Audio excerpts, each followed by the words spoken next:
Assalamualaikum warahmatullahi wabarakatuh. Untuk materi selanjutnya, setelah kita membahas tentang gaya kolom atau gaya listrik, subbab yang kedua dalam listrik statis adalah tentang medan listrik. Secara kata, medan itu kan artinya daerah. Berarti medan listrik itu adalah daerah di sekitar muatan yang masih dipengaruhi oleh gaya listrik atau gaya kolom. Ini daerah di sekitar muatan yang terpengaruh muatan listrik disebut sebagai medan listrik. Jadi kita balik logika berpikirnya, bisa dinyatakan bahwa jika ada muatan berada dalam suatu medan listrik, maka muatan tersebut akan mendapatkan gaya kolom.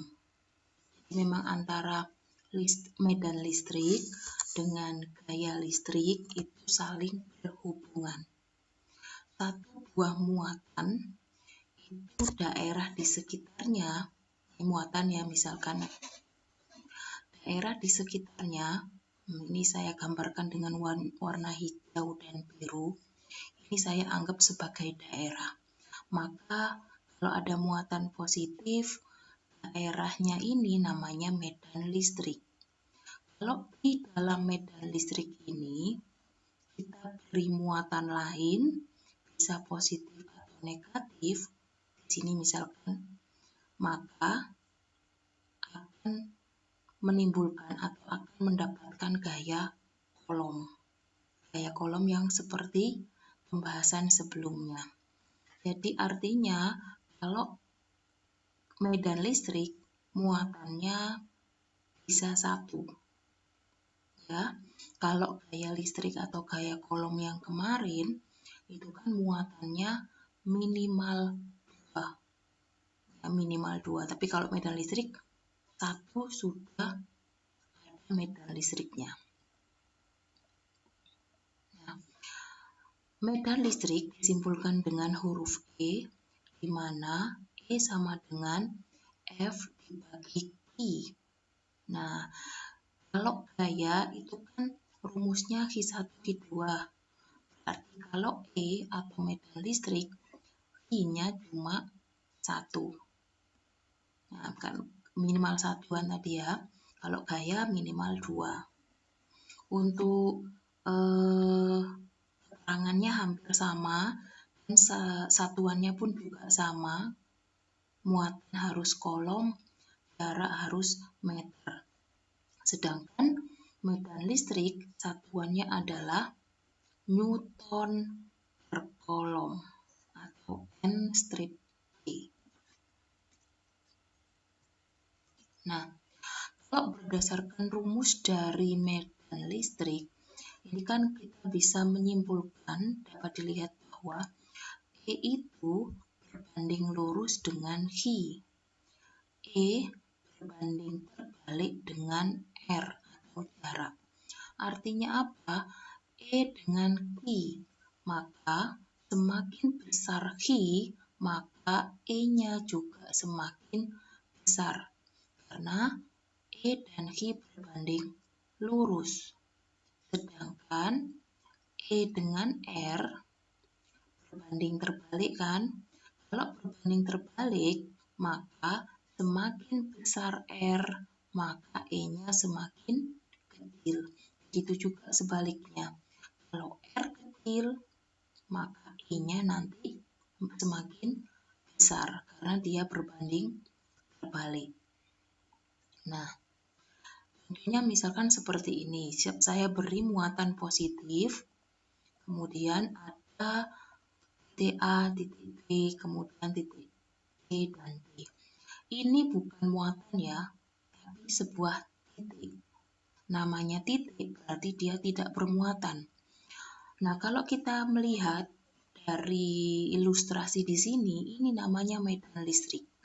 Karena daerah di sekitar muatan ini namanya medan listrik. Berdasarkan hasil yang ini tadi atau rumus dari medan listrik, siapakah medan listrik yang paling besar? Jadi E yang paling besar adalah E di A. Kenapa kok E di A? Karena A jaraknya paling dekat atau R-nya yang paling kecil, maka E-nya yang paling besar. Sedangkan E yang paling kecil itu ada di B. Kenapa kok B? Karena jaraknya semakin besar. Jarak semakin besar, maka E-nya akan semakin kecil. Karena tadi ya, berbanding terbalik. Nah, sama seperti gaya kolom atau gaya listrik. Gaya kolom sama gaya listrik itu kan punya arah. Kalau plus sama plus itu tolak menolak. Plus sama min itu tarik menarik. Pada medan listrik itu juga sama, juga mempunyai arah. Cara penentuan arahnya bagaimana? Nah, caranya seperti ini. Kalau dia muatan positif, maka arahnya keluar. Kalau muatannya negatif, maka arahnya masuk. Ini ya, jadi ini arah menentukan arah dari medan listrik. Tapi ada cara yang lebih gampang dalam penentuan arah dari medan listrik. Caranya adalah saya balik ke titik A ya, titik A, B, C, dan D. Arah dari A bagaimana atau kemana? Arah dari B kemana? C kemana? D kemana? Cara taunya, selain pakai hafalan yang ini, nah cara penentuan yang lebih mudah menurut saya, itu adalah titik ini kita anggap sebagai muatan positif. Jadi, titik apapun dianggap muatan positif. Maka berdasarkan aturan gaya kolom kemarin, kalau muatan di sini plus, ini tadi bukan ya, jadi dianggap sebagai plus, maka plus sama plus itu kan tolak menolak. Ya kan? Sehingga arah medan listrik dari A itu arahnya ke kanan. Ya kan? Positif berarti ini akan tolak menolak, maka arahnya ke kanan. Begitu juga dengan muatan B. B dengan muatan yang ini. Ya, titik B dengan muatan yang ini. Plus sama plus, maka arahnya juga ke kanan. Oh ya, ini keliru ya, ini harusnya EB. Kemudian begitu juga dengan C, kemudian begitu juga dengan D. Ini salah juga, ini harusnya EC, ini juga ED. Jadi saya ulangi, penentuan arah medan listrik selain pakai hafalan ini lebih enak atau lebih gampang, titiknya dianggap, saya ulangi, dianggap bermuatan positif. Jadi tetap pakai aturan F kemarin. Plus plus, tolak menolak, plus min, tarik menarik. Gitu ya. Nah, ini saya beri satu tambahan lagi contoh soal. Misalkan ada sebuah muatan positif. Kemudian ada sebuah titik A, jarak titik A terhadap muatan adalah R. Maka arah medan listriknya kemana? Tadi kan dibilang titik itu dianggap bermuatan positif. Positif, maka E-nya tolak menolak. Sehingga EA arahnya ke kanan. Tolak menolak ya. Kemudian seandainya ada muatan negatif, kemudian ada sebuah titik B di sini. Titik B tadi dianggap positif lagi. Jaraknya adalah R. Negatif positif, maka kan tarik menarik. E-nya kemana? Tarik-menarik kan ke sana. Jadi EB-nya adalah ke kiri. Gitu. Jadi prinsipnya sama seperti F kemarin. Ini saya berikan satu contoh. Kalau ini kan dua contoh yang ini, kalau muatannya cuma satu, terus ada sebuah titik. Sekarang kalau muatannya ada dua.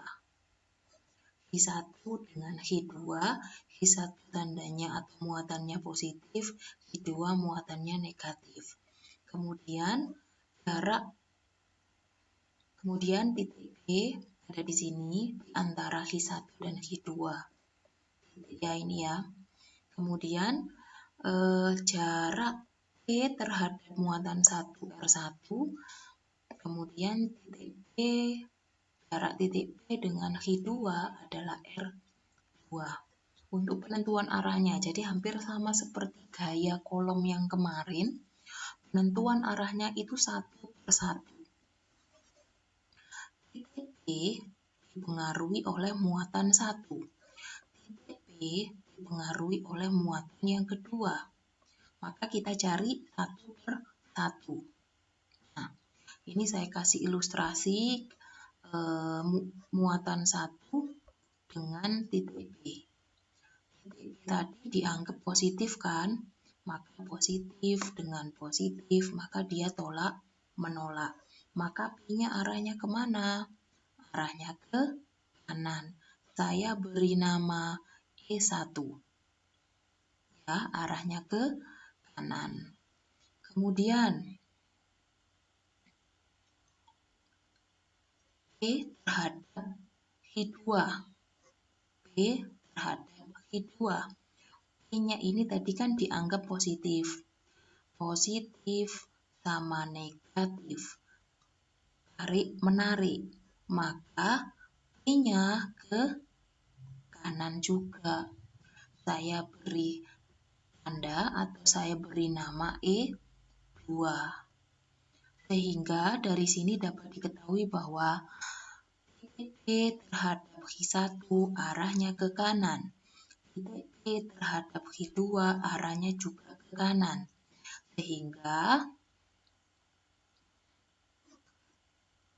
E di titik B sama dengan E1 ditambah E2 karena ini sama-sama ke kanan. Jadi cara ngitungnya sama seperti gaya kolom yang kemarin. Untuk soal, diketahui dua buah muatan seperti pada gambar berikut. Tentukan besar dan arah medan listrik di titik B. Jadi ada gambar seperti ini, positif-positif, ada titik B di tengah-tengah, bukan di tengah-tengah ya, ada di antara. E terhadap muatan 1 jaraknya 2 cm, E terhadap muatan 2 jaraknya 3 cm. Ini masih senti ya, ingat, berarti nanti harus diganti dalam meter dulu. Sedangkan untuk muatannya di sini 2 kali 10 pangkat min 4 kolom. Ini juga kolom. Artinya dia sudah standar internasional atau sudah SI. Jadi tidak perlu diubah satuannya. Nah, caranya sama seperti ilustrasi sebelumnya, maka titik B di sini dipengaruhi oleh muatan 1, titik B di sini dipengaruhi oleh muatan yang kedua. Oke. Pertama dulu titik B terhadap muatan 1. Positif, tadi dianggap positif ya, positif, maka arahnya ke kanan, benar. Tolak menolak, plus tolak menolak, E-nya ke kanan. Saya beri nama E1. Ya. Kemudian E terhadap muatan yang kedua. Plus sama plus lagi, tolak menolak. B-nya kemana? B-nya ke kiri. Saya beri nama E2. Oke. Setelah itu, menentukan nilai E1 dengan E2. Ini kebetulan sudah saya hitung. Ya, E1 rumusnya sama seperti yang lain, yang sebelumnya maksudnya. Ngitung-ngitungnya pun juga sama. Jadi ini saya skip saja caranya. Ya, nanti bisa dipelajari sendiri. Ketemu E1 dan ketemu E2. Berdasarkan gambar di sini, gambar yang ini, E1 ke kanan, E2 ke kiri. Karena arahnya berbeda, maka harus dikurangi. Siapa yang dikurangi? Yang lebih besar. Nah, dilihat di sini ini 4,5 kali 10 pangkat 9, yang ini 4 kali 10 pangkat 9. Ternyata yang lebih besar adalah yang E1. Maka EP sama dengan E1 dikurangi E2. Menghasilkan 0,5 kali 10 pangkat 9.